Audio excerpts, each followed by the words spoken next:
상해 임시정부 주석을 지낸 우리 김구 선생님, 여러분들이 잘 아실 겁니다.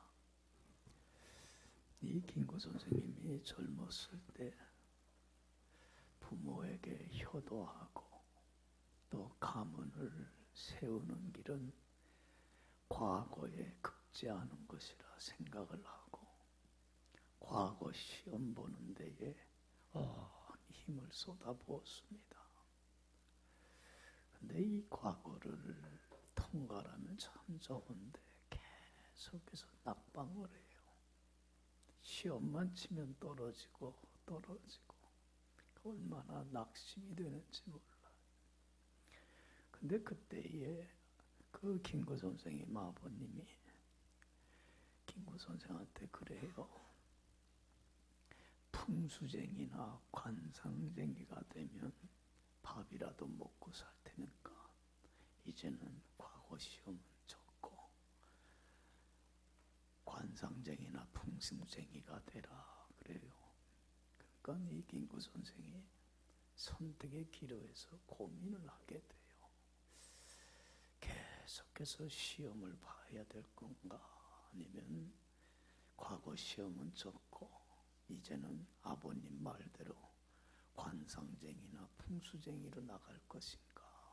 선택의 기로에서 결코 쉽지 않은 선택이잖아요. 과거를 계속 보자니 시험을 합격하리라고 하는 보장도 없고 앞날이 참 불안하고, 또 아버님 말대로 관상쟁이로나 나가려니 그동안 공부했던 모든 것들이 또 허사가 되니까 이러기도 쉽지 않고 저러기도 쉽지 않고, 그러다가 선택을 해요. 과거 시험 이제는 적고 아버님 말씀대로 관상쟁이나 돼야 되겠다. 그리고는 관상쟁이가 되기 위해서 마이상서라고 하는 책을 가지고 관상을 공부합니다. 열심히 이제는 공부를 하는 가운데 내 관상은 어떨까? 자신의 관상에 대해서 궁금해해요. 그래서 자기가 자기 얼굴 거울을 비춰보면서 관상을 스스로 봤어요. 그랬더니 관상이 얼마나 나쁘게 나오는지 상중하중에 뭘까? 하지야. 그런데 하 중에서도 하지 하자야 제일 낮아. 가난과 온갖 풍파와 시달리다가 비명횡생하 죽을 그런 관상이라. 그러니까 거기서 또 이 김구 선생이 갈등이 되는 거야. 나같이 이렇게 관상이 안 좋은 사람이 어떻게 남의 관상을 봐줄 수 있겠어요? 그러니까 내가 이 관상 공부를 계속해야 되냐, 관상쟁이가 되기 위해서, 아니면 다른 일을 해야 될 것인가, 또 선택의 기로에서 또 고민하고 또 갈등을 해요. 어떻게 될지는 모르겠는 거야. 근데 어느 날 관상책을 보다가 거기에서 이런 구절을 보게 돼요. 좋은 관상보다는 좋은 신상이 낫고, 좋은 신상보다는 좋은 심상이 낫다. 그러니까 관상보다는 뭐가 나요? 건강한 몸이 낫다는 거야. 그런데 또 건강한 몸보다는 뭐가 더 나요?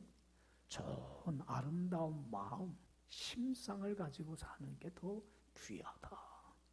거기에 공감이 딱 돼요. 맞아.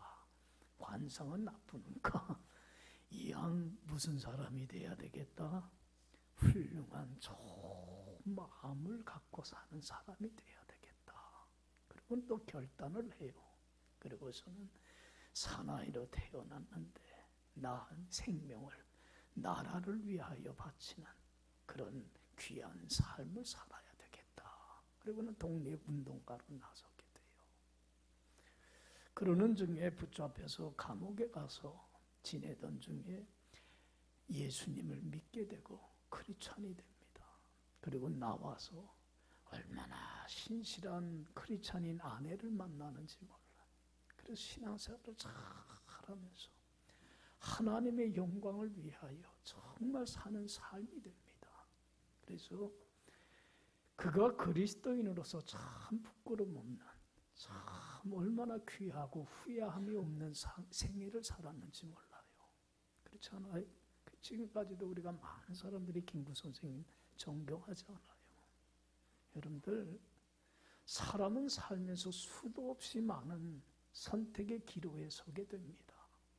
그런데 그 선택의 갈림길에서 어떤 선택을 하느냐에 따라서 삶의 방향이나 삶의 질이나 그 사람의 운명은 전혀 달라질 수 있다는 얘기예요. 그래서 순간의 선택이 뭘 좌우합니다. 뭘 좌우해요? 평생을 좌우하는 거예요. 어떤 선택을 하느냐에 따라. 그래서 우리 예수 믿는 사람들은 그리스도인으로서 후회함이 없는 참 순간순간마다 바른 선택을 해야만 합니다. 여러분들은 선택의 기로에 설 때 어떤 선택의 기준을 가지고 어떤 근거를 가지고 선택을 합니까? 어떤 기준을 가지고 선택을 하느냐 하는 건 매우 중요한 문제예요. 여러분들, 이 세상 사람들은 선택의 기준이 뭡니까? 다 자기예요. 자기 중심의 선택을 합니다. 자기에게 당장 유리하고 편리하고 당장 자기에게 좋은 것, 그것을 선택을 합니다. 그러지 않아요? 항상 자기 중심입니다. 여러분들, 우리 예수 믿는 사람들은 세상 사람들과는 구별된 선택의 기준을 갖고 살아야 돼요. 내가 선택의 기준이 돼서는 안 됩니다. 그러면 큰 낭패를 보게 됩니다. 여러분들, 설교 시간에도 많이 얘기를 했지만 아브라함의 조카 롯의 선택이 얼마나 자기 중심의 선택을 했을 때 그 인생에 있어서 큰 낭패를 가져왔습니까? 여러분들, 이 조카 롯은 일찍 부모님을 여의고 고아가 된 걸 삼촌인 아브라함이 데려다가 자기 자식처럼 키워준 사람이에요. 그리고는 이제는 장성을 해서 가정도 이루게 하고 옆에 두고 같이 목축업을 했어요. 삶의 터전까지 마련해 줬어요. 소하고 양을 키우게 합니다. 그런데 공간이 협소하다 보니까 점점 그 양이나 염소는 시간이 흘러가면서 많아지고, 그러니까 아브라함의 가축을 키우는 목자하고 롯의 가축을 키우는 목자하고 싸워요, 안 싸워요? 싸우고 다투게 되니까 아브라함이 안 되겠다. 조카 롯하고 의가 상할 테니까 우리가 분가하고 갈라서야 되겠다. 그래서 그 화목을 지키기 위해서 자기가 희생하고 양보를 합니다. 한쪽은 물이 많고 풀이 많은 참 목축업을 하기 좋은 땅이고, 한쪽은 삭막한 물도 없고 풀도 없고 광야와 같은 곳입니다. 사막과 같은 곳이. 이 둘 중에 하나를 택해야 되는데 아브라함이 양보를 하면서 네가 좌하면 내가 우하고 우하면 내가 좌할 테니까 너 선택을 하라 그래. 여러분들, 선택의 기로에 섰을 때에 롯은 선택의 기준이 뭐였어요? 당장 자기에게 뭐한 데를, 유리한 데를, 당장 자기에게 이익이 되는 실리를 쫓습니다. 오늘 많은 사람들이 실리를 쫓지 않아요? 예? 나에게 좋은데 나에게 유익된 것을 선택을 해요. 선택의 갈림길에 설 때에 여러분들, 롯이 풀이 많고 물이 많은 그 비옥한 땅, 애국 땅과 같이 참 좋은 땅이라고 성경이 표현을 하고 있는데 그곳을 택해서 가요. 여러분들 보세요. 처음에는 의기양양했어요. 양 키우고 뭐 소 키우는데 얼마나 좋은 여건입니까? 재산은 점점 불어나고 더 늘어났어요. 참 선택을 잘했다 생각했어요. 근데 그건 참 착각이었어요. 여러분들, 롯이 선택한 데는 무슨 성이 있었어요? 소돔과 고모라 성이 있었어요. 여러분들, 이 소돔과 고모라 성은 성적으로 얼마나 타락한 도성인지 몰라요. 여러분 이탈리아에 가면 그 폼페이시 있지 않아요? 성적으로 얼마나 타락했는지 몰라요. 하나님이 그 폼페이 도성을 심판을 하는데 뭘로 심판했습니까? 화산으로, 유황불로 멸망시킨 것처럼 하나님이 소돔과 고모라 성을 유황불로, 화산으로 그냥 폐허가 돼버리게 만듭니다. 심판해버리고 맙니다. 여러분 그때에 심판할 때에 여러분들 그래도 아브라함을 생각해서 조카로 가족은 살려요 안 살려요? 살려요. 그래서 너희들 뒤돌아보지 말고 저 소알성으로 피신해 가라고 했어요. 그런데 그 아내는 자기가 그 모아뒀던 그 많은 재물에 대한 그 돈에 대한 욕심을 버리지 못해서 하나님 말씀 어기고 뒤돌아봤다가 뭐가 됩니까? 소금기둥이 돼버리고 말아요. 그리고 그 두 딸은 타락한 그 소돔과 고모라성의 성의 문화에 오염이 돼갖고 여러분들 종족을 보존하겠다고 하는 명목하에 아버지를 어떡합니까? 술을 먹이고는 겁탈을 해버리고 말아요. 이 롯이 두 딸에게 지금 성추행을 당해버리고 만 거예요. 얼마나 이게 있을 수 없는 일이잖아요. 그리고는 거기서 두 아들이 나오는데 누구예요? 모압과 암몬 자손이 나오는데 이 모압과 암몬 자손들이 얼마나 하나님의 택한 이스라엘 백성들에게 가시가 되고 올무가 되고 걸림돌이 되고 대적이 되는 민족이 되는지 몰라요. 여러분 자기 위익을 쫓아서 자기 실리를 쫓아서 자기 중심의 선택을 했을 때에 이렇게 큰 낭패를 봐버리고 말아요. 우리 예수 믿는 사람들은 절대로 내가 선택의 기준이 돼서는 안 됩니다. 그렇잖아요? 그런데 우리는 여전히 지금도 그러한 선택을 해요, 안 해요? 나에게 당장 편안하고 유익되고 좋은 걸 선택을 해요. 여러분들 세상 사람들과는 구별이 돼야 됩니다. 선택의 갈림길에 설 때에 후회함이 없는 바른 선택을 하기 위해서는 우리는 선택의 기준이 누가 돼야 돼요? 하나님이 돼야 돼요. 할렐루야. 여러분 하나님이 여러분들의 선택의 기준이 됩시다. 정말 이러한 선택의 기로에 설 때마다 하나님이 나에게 원하는 게 뭘까? 하나님이 기뻐하시는 게 뭘까? 하나님이라면 이런 경우에 어떤 선택을 하실까? 항상 하나님이 선택의 기준이 돼서 하나님의 영광을 위하여 하나님의 기쁨을 위하여 선택을 할 줄 알아야만 돼요. 그래야 여러분들 결코 후회함이 없는 선택을 하게 됩니다. 왜 우리가 선택의 기준이 하나님이 돼야 되냐면 우리들은 누굴 위하여 사는 사람들이에요? 하나님의 영광만 위하여 하나님의 기쁨만 위하여 사는 사람들이기 때문에 그래요. 할렐루야. 여러분 바울이 로마서 14장 7절에서 참 귀한 고백을 합니다. 우리 중에 누구든지 자기를 위하여 사는 자가 없고 자기를 위하여 죽는 자도 없도다. 우리가 살아도 주를 위하여 살고 죽어도 주를 위하여 죽나니 사나 죽으나 우리는 주님의 것이로라. 이를 위하여 그리스도께서 죽으셨다가 다시 살아나셨으니 산 자와 죽은 자의 주인이 되려 하심이니라.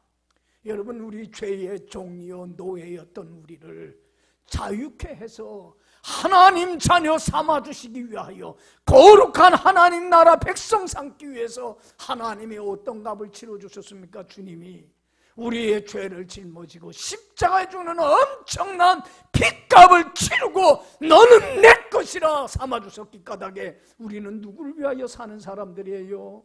주를 위하여 사는 사람들.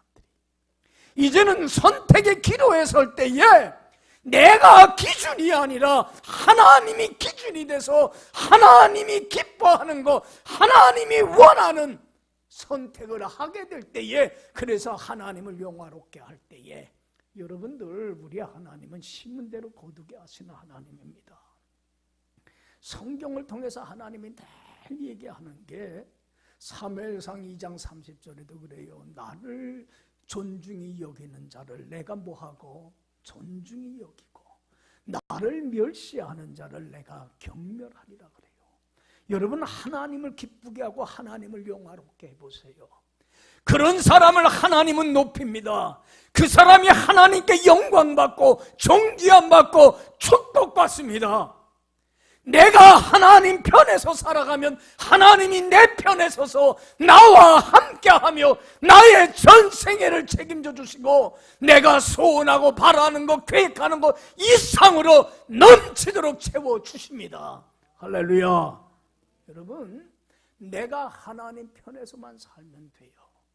하나님이 내 편 되달라고 하지 말고 내가 삶의 순간순간 하나님이 원하고 바라는 길을 택하여서 하나님을 기쁘게 하고 영화롭게만 한다면 하나님은 내 편에 서십니다.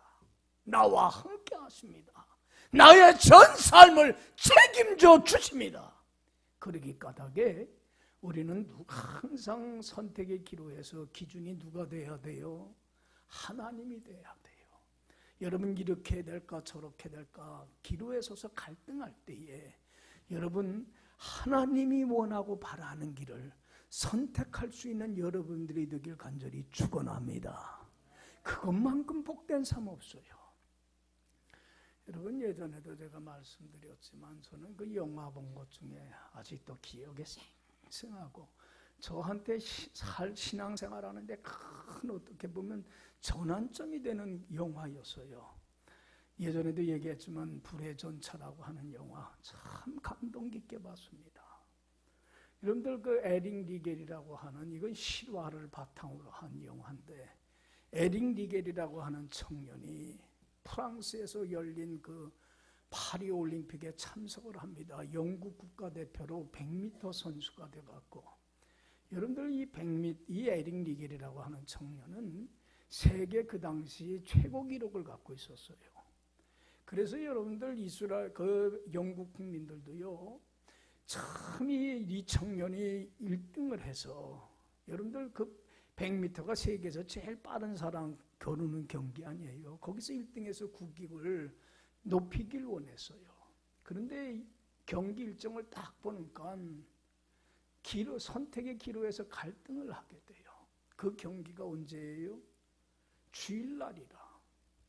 하나님의 안식일을 기억하여 거룩히 지키라고 했는데, 이날은 하나님께 온전히 바치며 예배 드리는 날인데, 예배 드리러 하나님을 영광을 위하여 예배 드려야 될 것인가, 아니면 어디에 나가야 될 것인가, 시아파로 경기에 나가야 될 것인가, 선택의 기로에서 큰 고민하고 갈등을 합니다. 쉽지 않은 선택이지 않아요. 그렇지 않아요? 얼마나 갈등이 되겠어요. 여러분들 그 이 순간을 위해서 4년 동안 얼마나 고된 훈련을 해왔는데, 그리고 온 국민들은 자기를 지켜보면서 금메달을 따서 정말로 국위를 선양하기를 원하고 기대하고 있을 텐데, 그래도 여러분들 그때의 선택의 기로에 섰을 때 에릭 리겔은 선택의 기준이 누구였어요? 하나님이 됐어요. 맞아. 하나님이 원하는 길, 하나님이 바라는 길을 택해야지. 안식일을 기억하여 거룩히 지키라고 했으니까 금메달 따는 것보다도 나에겐 이게 더 소중한 일이야.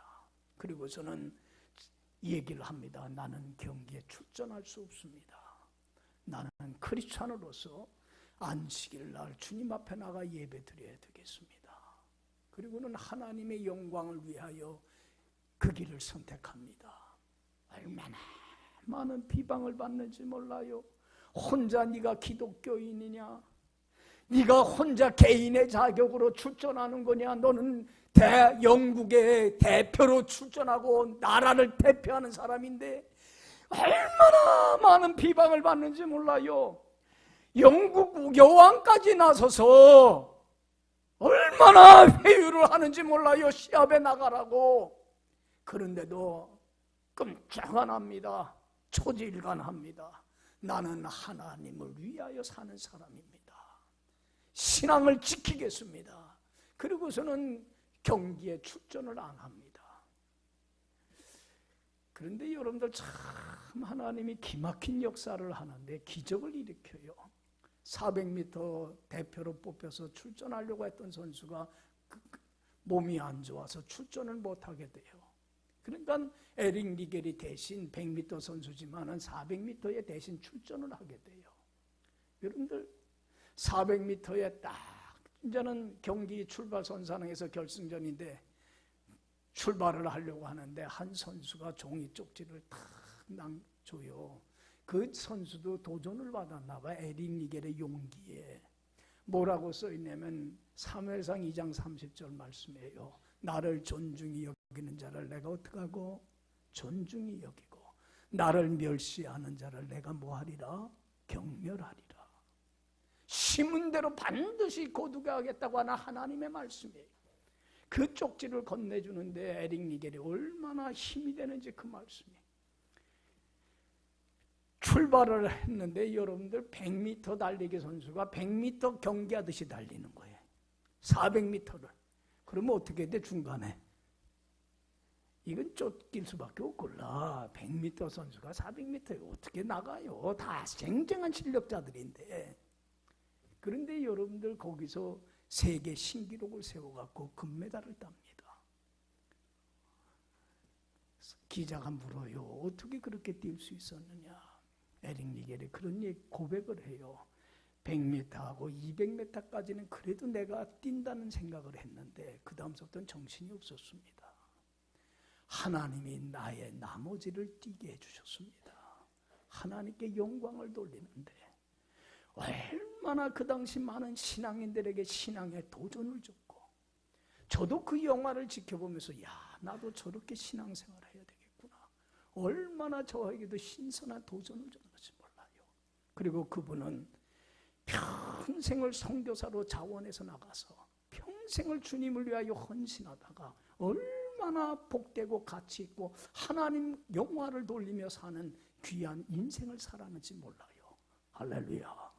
여러분들 우리는 선택의 기준을 하나님께 둔다고 고백을 하며 삽니다. 나는 하나님의 영광을 위하여 하나님의 기쁨을 위하여 하나님이 바라고 원하는 길을 선택할 거라고 얘기를 합니다. 그러나 하나님이 기준이 되어 그 길을 걸어가려고 하면 여러분들 버려야 될 게 많습니까? 안 많습니까? 여러분들 하나님이 원하는 길을 걸어가기 위해서는 하나님이 원하는 길을 걸어가지 못하게 하는 그 모든 것들을 버릴 수 있는 용기가 있어야 되고 결단이 있어야 돼요. 왜 우리가 하나님이 기준이 돼서 하나님이 원하는 길을 간다고 고백을 하면서도 그 길을 못 가는 이유가 그 모든 것을 뭐 할 수 있는 포기하고 버릴 수 있는 용기가 없고 결단력이 없기 때문에 그래요. 사람은 뭔가 하나를 선택했다면 그 선택한 것을 가기 위해서는 그 모든 것을 버릴 수 있는 용기가 있어야 되는 거예요. 여러분들 에릭 니겔이라고 하는 청년이 초지일관하면서 그 많은 사람들의 비방을 받으면서 자기도 금메달 따고 싶은 그 욕망, 그런 모든 것을 버렸기 까닭에 주님이 원하는 길을 걸어갈 수가 있었고, 그리고 하나님으로부터 높임받고 존귀함받고 사랑받고 축복받는 크리스찬으로서 후회함이 없는 복된 인생을 살 수 있었던 거예요. 할렐루야, 할렐루야. 이런 용기가 있어야 됩니다. 이런 결단이 있어야 합니다. 여러분들 오늘 본문 보면 참 용기 있는 여인을 만나요. 하나님을 위해서. 여러분들 이스라엘 나라가 BC 582년도에 바벨론 제국의 멸망을 당합니다. 그리고는 젊은 많은 남녀, 청각, 처녀들, 쓸만한 사람들이 포로로 바벨론 제국에 포로로 잡혀가서 비참한 노예 생활을 합니다. 근데 그때에 에스더도 포로로 잡혀간 사람 중에 하나인데 하나님의 은혜로 그 나라에서 뭐가 돼요? 왕후가 됩니다. 왕비의 자리까지. 그러니까 얼마나 아름답게 예쁘게 생기고 지혜로웠는지 왕의 눈에 쏙 들어갔고 왕비의 자리까지 올라갑니다. 참 비천한 노예에서 왕비가 됐다는 건 엄청난 신분의 변화인데 이게 하나님의 은혜입니다. 여기에도 하나님의 계획이 있고 여기에도 하나님의 뜻이 있고 섭리가 있었어요. 여러분들 근데 그 나라에 하만이라고 하는 왕 다음에 권력을 지니고 있는 실세가 있었어요. 이 사람이 유대인들을 얼마나 미워하는지 모함을 해갖고 지금 바벨론 제국의 포로로 잡혀있는 온 유대인들을 멸살하는 같이 한꺼번에 같은 날 죽여버리라고 하는 왕의 허락을 받아갖고는 전국 각지에 공포를 해버리고 맙니다. 그러니까 같은 날 같은 시간에 유대인들이 전멸당할 수밖에 없는 큰 시련을 맞게 됩니다. 이럴 때 여러분들 왕 앞에 나가서 그 하만의 그 모함을 사실대로 얘기를 해서 왕에게 얘기를 해서 건질 수 있는 위치에 있는 사람은 누구밖에 없어요? 에스더밖에 없어요. 근데 에스더가 그런 자기 동족이 그런 어려움이 처했다는 걸 알기는 알아요. 왕 앞에 나가야 되는데 쉽지 않은 얘기예요. 자기를 키웠던 삼촌인 모르드게로부터 그런 얘기를 듣기는 들었는데 참 쉽지 않은 얘기예요. 왜냐하면 자기 모르드게에게 하닥, 그 자기 내시인 하닥을 통해서 얘기를 하기를 자기 그 쉽지 않은 이야기를 10절 11절 보면 뭐라고 모르드게 얘기를 하냐면, 자 우리 10절 11절 다 같이 읽어봅시다. 에스더가 하닥에게 이르되 너는 모르드게에게 전하기를 왕의 신하들과 왕의 각 지방 백성이 다 알거니와 남녀를 막론하고 부름을 받지 아니하고 안뜰에 들어가서 왕에게 나아가면 오직 죽이는 법이요 왕이 그자에게 금규를 내밀어야 살 것이라. 이제 내가 부름을 입어 왕에게 나아가지 못한 지가 이미 30일이라 하라 하니라. 여기 봐요. 왕비라도 왕이 부르지 않았는데 왕이 거하는 뜰에 나가게 되면 뭐 하는 법이 있어요? 이 나라 법은 죽임을 당해. 왕비라도 예외가 없어요. 왕이 부르지도 않았는데 나가는데 살 수 있는 길은 왕이 그 사람을 긍휼히 여겨서 왕이 가지고 있는 지팡이를 내밀어주면 살 수는 있지만 이 나라의 법도는 규례는 왕이 부르지 않았는데도 나가면 왕비라도 죽게끔 돼 있어요. 그런데 나는 왕이 부른지 않은지가 이미 며칠이나 됐어요? 30일이나 됐어요. 내가 나갈 수 있는 입장이 아니에요. 이스라엘 백성을 구하기 위하여 왕 앞에 나가서 사실을 얘기하기가 어려운 상황이에요. 자기 처한 상황을 삼촌 모르드게에게 얘기를 합니다. 그럴 때에 모르드게가 그 내신 하닥을 통해서 얘기를 듣고는 이런 얘기를 합니다. 하나님이 너를 왕비의 자리로 올린 것은 바로 이때를 위함이 아니냐. 이런 하나님의 계획이 있고 뜻이 있고 섭리가 있지 아니하냐. 네가 만약에 왕 앞에 나가지 않냐고 너 살궁리만 한다면 하나님은 다른 사람을 통해서 우리 민족을 구해낼 거지만 너와 내 집은 하나님이 심판을 받게 될 것이다. 여러분들 에스더는 거기에서 선택의 기로에서 큰 고민을 하고 갈등을 합니다. 여러분들 이스라엘 백성들의 그 모함이라고 해서 사실대로 얘기해서 이스라엘 백성을 구하기 위해서 왕 앞에 나가면 하나님이 원하는 길이고 하나님이 바라는 길이고 하나님이 기대하는 길이지만 여러분들 어떻게 돼요? 잘못되면 왕비 자리만 뺏기는 게 아니에요. 자기 하나 뺏기 없는 생명까지도 다 잃어버리게 돼요. 그렇지 않아요? 쉽지 않은 얘기입니다. 얼마나 고민이 되고 얼마나 이 선택의 기로에서 갈등이 되겠어요. 또한 여러분들 에휴 이스라엘 백성들 남이야 뭐 죽든 말든 난 상관없다. 나야 그냥 왕궁에서 왕비로서 편안하게 안락하게 나만 살아가면 되지. 자기가 선택의 기준이 돼서 외면하고 그냥 왕궁에 머물자니 신앙의 양심이 허락을 해요 안 해요? 이건 하나님이 원하는 길이 아닌데, 하나님이 기대하는 길이 아닌데, 여러분들 이 두 선택의 기로에서 얼마나 고민이 갈등이 됐겠어요. 우리도 얼마나 갈등해요. 그렇잖아요. 하나님이 원하는 길, 하나님이 기뻐하는 길이 이 길임을 분명히 알면서도 모든 것을 버리질 못하기 까닭에 내려놓질 못하기 때문에 얼마나 우리도 갈등을 합니까? 근데 그때에 에스더는 선택의 기준이 자기가 아니라 누가 됩니까? 하나님을 삼습니다. 하나님이라면 이 길을 선택했을 거다. 하나님이라면 이 길을 기뻐했을 거다.